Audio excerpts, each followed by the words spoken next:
And I may do that for Greenland, too. I may put a tariff on countries if they don't go along with Greenland, because we need Greenland for national security. So I may do that. I'll give you a little, I'll take you out of that. In fact, that'll end up being the story.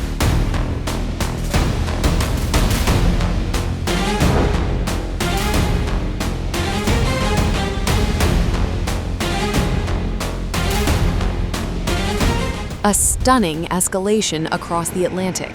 U.S. President Donald Trump has launched a sweeping tariff offensive against 8 European allies, tying trade punishment directly to one demand: U.S. ownership of Greenland. With threats of rising tariffs, force not ruled out, and NATO unity shaken, a geopolitical dispute over an Arctic island is now exploding into a full-scale transatlantic crisis. In a post on Truth Social, Trump announced new 10% import tariffs on goods from Denmark, Norway, Sweden, France, Germany, the Netherlands, Finland, and Great Britain, starting February 1. He warned those tariffs will jump to 25% by June and remain until the U.S. is allowed to buy Greenland. Trump argues Greenland is critical to U.S. national security and economic power, citing its Arctic location, rare earth minerals, and missile defense relevance. And I may do that for Greenland, too. I may put a tariff on countries if they don't go along with Greenland, because we need Greenland for national security. So I may do that. I'll give you a little, I'll take you out of that. In fact, that'll end up being the story. He has repeatedly said he will accept nothing less than ownership and has not ruled out the use of force to achieve it.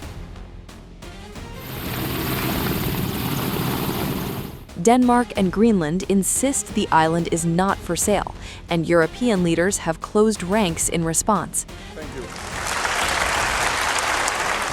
Several NATO nations have already sent military personnel to Greenland in support of Denmark, warning that any U.S. seizure of Allied territory could collapse NATO itself. As the tariff threat landed, protesters took to the streets in Denmark and Greenland, demanding the island decide its own future. Meanwhile, a Reuters Ipsos poll shows less than 1 in 5 Americans support acquiring Greenland, highlighting a sharp divide between Trump's push and public opinion. British Prime Minister Keir Starmer called Trump's move completely wrong, saying tariffs against allies undermine collective security. EU leaders Ursula von der Leyen and Antonio Costa pledged full solidarity with Denmark, warning tariffs risk a dangerous downward spiral in transatlantic relations. The tariff threat could derail fragile trade agreements Trump struck last year with the EU and Britain. Trade experts warn treating EU countries differently may convince lawmakers that approving any deal with Washington is pointless if tariffs can be imposed unilaterally. Trump has increasingly used tariffs as a blunt instrument, not just against rivals, but allies, to force political outcomes.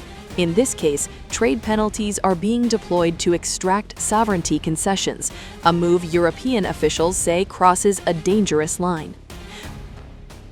What began as rhetoric about Greenland has now become a test of alliance loyalty, global trade stability, and the future of NATO itself. With tariffs looming, diplomats scrambling, and tensions rising, Europe and the United States are heading toward a confrontation that could reshape the transatlantic relationship for years to come.